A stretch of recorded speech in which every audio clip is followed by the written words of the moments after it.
شروع اللہ کے بابرکت نام سے جو بڑا مہربان اور نہایت رحم کرنے والا ہے۔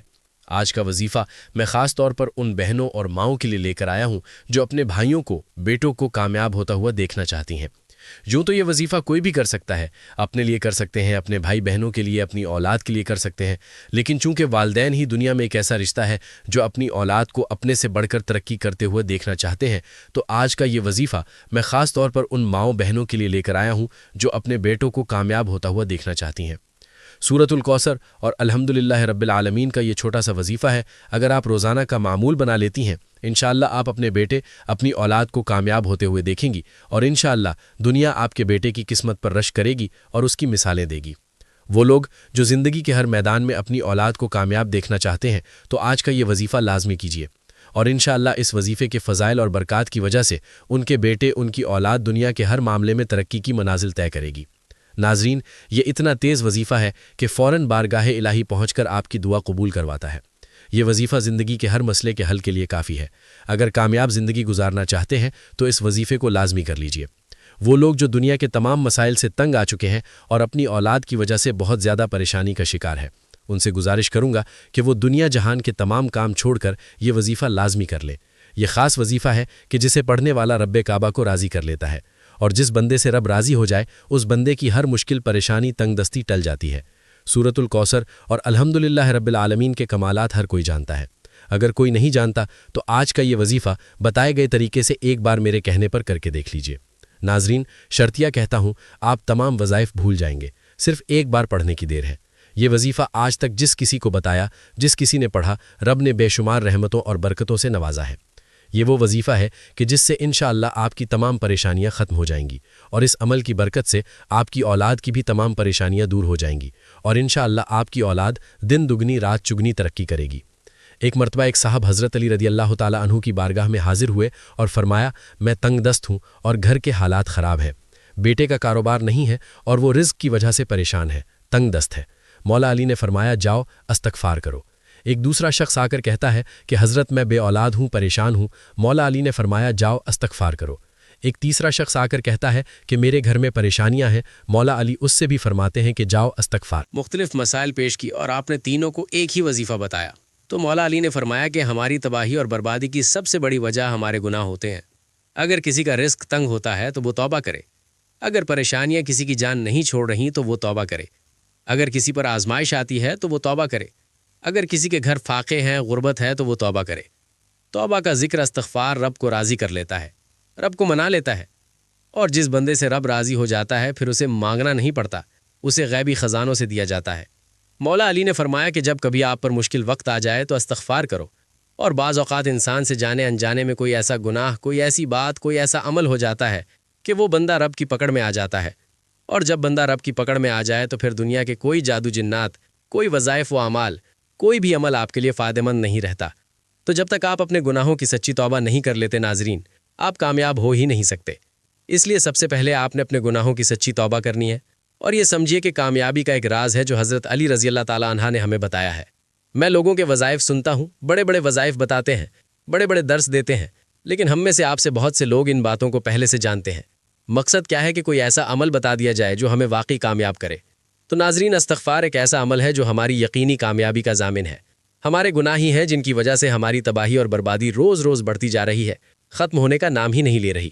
اور اگر آپ اس تباہی اور بربادی سے بچنا چاہتے ہیں تو استغفار کی کثرت کیجیے، کیونکہ ناظرین، دین اسلام میں استغفار کی بڑی اہمیت ہے، اور قرآن کریم میں بہت ساری آیات موجود ہیں جو مغفرت اور استغفار کے بارے میں بتاتی ہیں۔ کچھ آیات اس کے بارے میں حکم دیتی ہیں کہ اس کی طلب کے بارے میں ہے، اور کچھ اس کی تعریف بیان کرتی ہیں۔ سورۃ النساء میں اللہ رب العزت نے نبی محترم صلی اللہ علیہ وسلم کو حکم دیا اور فرمایا، اور اللہ سے بخشش مانگو، بے شک وہ بخشش کرنے والا اور مہربانی کرنے والا ہے۔ اسی طرح سورۃ المزمل میں رب کریم نے مومنوں کو اس بارے میں حکم دیا، اور اللہ سے بخشش طلب کرتے رہو، یقیناً وہ بخشنے والا مہربان ہے۔ اور ناظرین، نبی صلی اللہ علیہ وسلم کا فرمان ہے کہ میں اللہ سے دن میں 100 بار بخشش مانگتا ہوں۔ تو ناظرین، سوچئے کہ جب رسول اللہ صلی اللہ علیہ وسلم جیسی ہستی اللہ سے دن میں 100 بار استغفار مانگ رہے ہیں تو استغفار کی اہمیت کتنی ہوگی، اور میرے اور آپ کے لیے استغفار کتنا ضروری ہوگا۔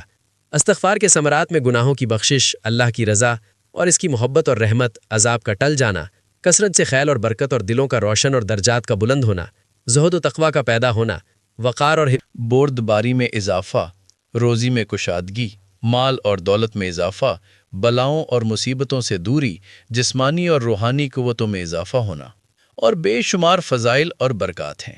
جہاں استغفار کے بے شمار فائدے ہیں، وہاں کچھ شرائط بھی ہیں، اور ان میں اولین یہ ہے کہ اللہ تعالیٰ کو حاضر اور ناظر ماننا، اور اس کے لیے دل میں جذبہ اخلاص کا موجن ہونا، اور عاجزی اور انکساری کے ساتھ اللہ کی طرف متوجہ ہونا، اور خشوع و خضوع کے ساتھ اس کے احکامات کو سمجھنا اور ان پر عمل کرنا، جبکہ استغفار کے آداب میں طہارت جسمانی اور روحانی کا ہونا بھی انتہائی ضروری ہے۔ اور استغفار کے اوقات وقت سحر کے علاوہ پچھلی رات کو اللہ سے بخشش مانگنا انتہائی قبولیت کا وقت ہے۔ رسول اکرم صلی اللہ علیہ وسلم فرماتے ہیں کہ رب کائنات رات کے آخری تہائی حصے میں ہر دنیا سے قریب آنے والے آسمان پر نازل ہوتا ہے اور کہتا ہے کہ کون ہے جو مجھے پکارے اور دعا اور استغفار کرے اور میں اس کی دعا قبول کروں؟ کون ہے جو مجھ سے سوال کرے اور میں اسے عطا کروں؟ کون ہے جو مجھ سے مغفرت طلب کرے اور میں اسے بخش دوں؟ تو ناظرین، آج کا خاص وظیفہ لازمی کیجیے گا۔ آپ بے روزگار ہیں، بے اولاد ہیں، قرض دار ہیں، آپ کا کاروبار نہیں چل رہا، یا آپ کے گھر میں مسائل ہیں، آپ کی جتنی بھی پریشانیاں، جتنے بھی مسائل ہیں، جتنی رکاوٹیں، جتنی بندشیں ہیں، انشاءاللہ سب کی سب ختم ہو جائیں گی۔ آپ سورۃ الکوثر اور الحمدللہ رب العالمین کا وظیفہ کریں گے، کیونکہ یہ ایک ایسی آیت ہے جو اللہ کی پاکی کو بیان کرتی ہے اور اللہ کا شکر ادا کرنے کی ہمیں توفیق عطا کرتی ہے۔ جب ہم اللہ کا شکر ادا کریں گے تو وہ ہمیں غیب سے اتنا خزانہ عطا فرمائیں گے کہ آپ خود حیران رہ جائیں گے، اور آپ کو بھی سمجھ نہیں آئے گی کہ یہ دولت اور یہ رزق کہاں کہاں سے آ رہا ہے۔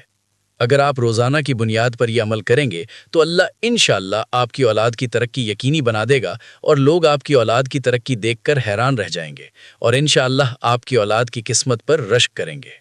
حضرت عائشہ صدیقہ رضی اللہ تعالی عنہا فرماتی ہیں کہ حضور نبی کریم صلی اللہ علیہ وسلم نے فرمایا کہ قرآن مجید کا ماہر مجیز و محترم فرشتوں اور معظم و مکرم انبیاء علیہ الصلاۃ والسلام کے ساتھ ہوگا، اور وہ شخص جو قرآن پڑھتا ہو لیکن اس میں اٹکتا ہو، اور پڑھنا اس پر کند ذہن یا موٹی زبان ہونے کی وجہ سے مشکل ہو، اس کے لیے بھی دگنا اجر ہے۔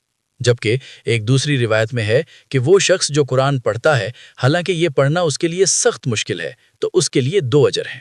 اسی طرح حضرت سعد بن ابی وقاص رضی اللہ تعالیٰ عنہ روایت کرتے ہیں کہ رسول علیہ الصلاۃ والسلام نے فرمایا کہ تم میں سے بہترین لوگ وہ ہیں جو قرآن مجید سیکھیں اور سکھائیں۔ تو قرآن مجید کے اندر سے ہی ایک سورت اور ایک آیت کا وظیفہ آپ نے کرنا ہے۔ اور محترم ناظرین، اولاد کی کامیابی میں ہی والدین کی خوشی ہے، اور اس میں کوئی شک و شبہ نہیں کہ ایک باپ اپنی اولاد کے لیے اپنی زندگی تک قربان کر دیتا ہے، بلکہ اگر یہ کہوں کہ اپنی خوشیاں ہی قربان کر کے خوشیاں حاصل کرتا ہے تو غلط نہیں ہوگا۔ اور اگر معاشرے میں دیکھیں تو ہر ماں باپ کی خواہش ہے کہ اس کا بیٹی یا بیٹا پڑھ لکھ کر اس سے بھی بڑا آدمی بنے، اس سے بھی بڑا انسان بنے، اور ماں باپ کا نام روشن کرے۔ مگر ضروری نہیں کہ ایسا ہی ہو، لیکن بحیثیت والدین ہمیں اچھے کی امید رکھنی چاہیے۔ آج اس باپ کی کہانی بیان کر رہا ہوں کہ جس کا بچہ پاس تو ہوا مگر انتہائی کم نمبر تھے۔ باپ کو بہت دکھ ہوا، مگر بیٹے سمیت کسی کو محسوس نہیں ہونے دیا، اور بیٹے کا ہاتھ پکڑ کر ساتھ لے گیا اور ایک بیکری سے مٹھائی لی۔ واپس گھر آیا اور پھر بیٹے کو ساتھ لے کر محلے کی ایک گھر میں مٹھائی تقسیم کرتا گیا، اور ساتھ میں کہتا رہا، یہ دیکھو میرا بیٹا پاس ہو گیا ہے، 36% نمبر لیے ہیں، آج میں خوش ہوں کہ میرا بیٹا اتنے اچھے نمبروں سے پاس ہو گیا ہے۔ ناظرین، یہ دیکھ کر محلے والے حیران ہو گئے کہ 36% نمبروں پر اتنی خوشی، لیکن کوئی کچھ نہ کہہ سکا۔ اب بچہ دل میں خوش ہوا کہ اس نے اتنے اچھے نمبر لیے ہیں، اور اس کا جذبہ آسمان کی بلندیوں کو چھونے لگا، اور اس نے دل میں سوچا کہ اب اور محنت کر کے اپنے باپ کو اور خوش کروں گا۔ اور پھر اس بچے میں ایک نیا جذبہ پیدا ہوا، اس نے دل لگا کر پڑھائی شروع کی، اور اگلے امتحان میں اسے اچھے نمبر ملے، اور یوں اگلے سال اسکول میں ٹاپ کر گیا۔ تو ناظرین، اس میں ہمارے لیے یہ سبق ہے کہ اگر تمام والدین سوچ کو بدلیں، نہ کہ بچوں کو ٹارچر کریں، جس سے بچے ذہنی طور پر مفلوج ہو جاتے ہیں اور پڑھائی سے متنفر ہو جاتے ہیں۔ لہٰذا ہمیں بچوں کی ترقی چاہیے تو ان کی ذہنی ترقی ضروری ہے، تب جا کے ہمیں نتیجہ ملتا ہے۔ اگر ہم اپنی اولاد کی کامیابی چاہتے ہیں تو ان نسخوں کے ساتھ ساتھ قرآنی اور نبوی نسخوں پر بھی عمل کرنا ہوگا، اور ایسا ہی ایک قرآنی نسخہ، قرآنی وظیفہ اب میں آپ کو بیان کرنے لگا ہوں۔ تو آپ نے کسی بھی نماز کے بعد یہ وظیفہ پڑھنا ہے۔ باوضو مصلی پر بیٹھ کر آپ نے سب سے پہلے تعوذ اور تسمیہ پڑھنا ہے۔ نبی کریم صلی اللہ علیہ وسلم کی ذات اقدس پر 3 مرتبہ درود پاک پڑھنا ہے۔ درود پاک آپ کوئی سا بھی پڑھ لیں، چاہے تو آسان اور مختصر سا درود صلی اللہ علیہ وسلم پڑھ لیں، یا صلی اللہ علی محمد پڑھ لیں، یا نماز والا درود یعنی درود ابراہیمی پڑھ لیں۔ اور یاد رکھیے کہ درود ابراہیمی کی فضیلت سب سے زیادہ ہے۔ ہمارے پیارے آقا صلی اللہ علیہ وسلم بھی تمام درود میں درود ابراہیمی کو ہی سب سے زیادہ محبوب رکھتے تھے۔ تو ناظرین، آپ نے کوشش کرنی ہے کہ درود ابراہیمی کی ہی تلاوت کرے۔ ناظرین، آپ نے درود پاک پڑھتے ہی سب سے پہلے عاجزی کے ساتھ اپنے مقصد کی نیت کرنی ہے۔ مقصد جتنا بڑا ہو، یہ نہیں دیکھنا کہ یہ ناممکن ہے، دیکھنا یہ ہے کہ آپ مانگ کس ذات سے رہے ہیں، جو عرش الہی کا رب ہے، جو تمام خزانوں کا مالک ہے۔ آپ اس رب سے مانگ رہے ہیں جس کے قبضہ قدرت میں دونوں جہانوں کی بادشاہت ہے اور وہی سب کو عطا کرنے والا ہے۔ بے شک وہ ہر چیز پر قادر ہے۔ آپ انشاءاللہ جو مانگیں گے آپ کو ضرور ملے گا۔ تو اپنے مقصد کی نیت کیجئے۔ اگر آپ اپنی اولاد کی ترقی اور کامیابی چاہتے ہیں تو یہ ذہن میں رکھیے کہ میں بیٹے یا بیٹی کے لیے یہ وظیفہ کر رہا ہوں یا کر رہی ہوں۔ اگر آپ کی کوئی حاجت ہے، کوئی اور پریشانی ہے، تب بھی آپ یہ وظیفہ پڑھ سکتے ہیں۔ آپ کو اپنے مقصد نیت کرنے کے بعد وہیں بیٹھے آنکھوں کو بند کرنا ہے اور پوری توجہ اور دھیان کے ساتھ وظیفہ پڑھنا شروع کرنا ہے۔ درود پاک پڑھ کر جو بھی دعا اور جو بھی وظیفہ کیا جاتا ہے ناظرین، وہ ضرور قبول ہوتا ہے۔ تو جو بندہ درود پاک پڑھتا ہے تو وہ اللہ کو راضی کرتا ہے، کیونکہ اللہ اس عبادت سے بہت خوش ہوتا ہے۔ اس لیے کہا جاتا ہے کہ تمام عبادت میں سے سب سے افضل عبادت درود پاک پڑھنا ہے، جس کی قبولیت کا کوئی شک ہی نہیں ہے، کیونکہ رب کی رضا اس میں ہے کہ جب بندہ اپنے کبیرہ صغیرہ گناہوں کو بخشش کروا لیتا ہے، رب کو راضی کر لیتا ہے اور پھر رب سے جو مانگتا ہے تو رب بھی اسے عطا کرتا ہے۔ اس طرح سے آپ نے درود پاک پڑھ کر یہ وظیفہ شروع کرنا ہے، اور یہ وظیفہ آپ اپنے ہاتھوں کی انگلیوں پر گن کر پڑھ سکتے ہیں۔ بہتر یہی ہے، ورنہ تسبیح کا استعمال بھی کر سکتے ہیں۔ تو تعوذ و تسمیہ پڑھ کر 3 بار درود پاک پڑھا۔ اب آپ نے ہاتھ کی انگلیوں پر 100 بار الحمدللہ رب العالمین پڑھنا ہے، اور 100 بار جب آپ کی زبان سے نکل رہا ہو الحمدللہ رب العالمین، آپ روتے ہوئے، تڑپتے ہوئے، سسکتے ہوئے رب کعبہ سے مانگتے چلے جائیں۔ یقین کیجئے اللہ تعالیٰ انشاءاللہ آپ کی نسلوں کو آباد کر دے گا۔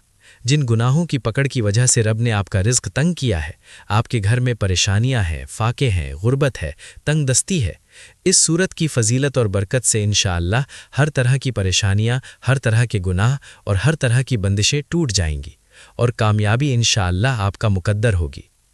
100 مرتبہ الحمدللہ رب العالمین پڑھنے کے بعد آپ نے اللہ کے 2 ناموں کا وظیفہ کرنا ہے، اور وہ اللہ کے نام ہیں یا رزاقو یا فتاحو۔ آپ نے 11 مرتبہ ان ناموں کا وظیفہ کرنا ہے۔ یا رزاقو یا فتاحو اس طرح ملا کر پڑھیں گے تو یہ ایک شمار ہوگا، اور اس طرح سے آپ نے 11 مرتبہ پڑھنا ہے۔ یا رزاقو یعنی اے رزق دینے والی ذات، اے مشکلوں پر قابو پانے والی ذات، اے فیابی دینے والی ذات۔ یا رزاقو یا فتاحو پکارنے کی دیر ہے ناظرین، انشاءاللہ عرش الہی سے فرشتے زمین پر اتریں گے اور آپ کے لیے، آپ کی اولاد کے لیے کامیابیاں چھوڑ جائیں گے۔ یا رزاقو یا فتاحو پڑھنے کے بعد آپ نے تیسرے اور آخری نمبر پر اب جو وظیفہ کرنا ہے سورۃ الکوثر کا وظیفہ ہے، اور آخر میں آپ نے یہ وظیفہ صرف 3 بار کرنا ہے، یعنی سورۃ الکوثر کو صرف 3 بار پڑھنا ہے۔ 3 بار سورۃ الکوثر پڑھ کر آخر میں 3 بار وہی درود پاک پڑھ لیں جو وظیفہ شروع کرتے وقت پڑھا تھا، اور وظیفہ مکمل کر دینا ہے۔ اب آپ نے اللہ کی ذات سے مانگنا ہے، اللہ سے رو رو کر، گڑ گڑا کر مانگنا ہے، دونوں ہاتھوں کو بلند کر کے مانگنا ہے، اور اس یقین اور بھروسے سے مانگنا ہے کہ اللہ آپ کو ضرور عطا فرمائے گا، کیونکہ اللہ کہتا ہے کہ میں بندے کے ساتھ ویسا ہی معاملہ کرتا ہوں جیسا وہ مجھ سے گمان رکھتا ہے۔ تو ناظرین، دلوں میں وسوسے نہیں رکھنے بلکہ کامل یقین رکھ کر اللہ سے مانگنا ہے۔ انشاءاللہ آپ خود دیکھیں گے کہ آپ کی اولاد زندگی کے ہر میدان میں انشاءاللہ کامیاب ہوگی، اور لوگ آپ کی اولاد کی قسمت پر رشک کریں گے، اور دنیا انشاءاللہ آپ کی اولاد کی مثالیں دے گی۔ اللہ تعالی ہم سب کو اس قرآنی وظیفے سے بھرپور فائدہ اٹھانے کی مکمل توفیق عطا فرمائے۔ آمین یا رب العالمین۔ اللہ حافظ۔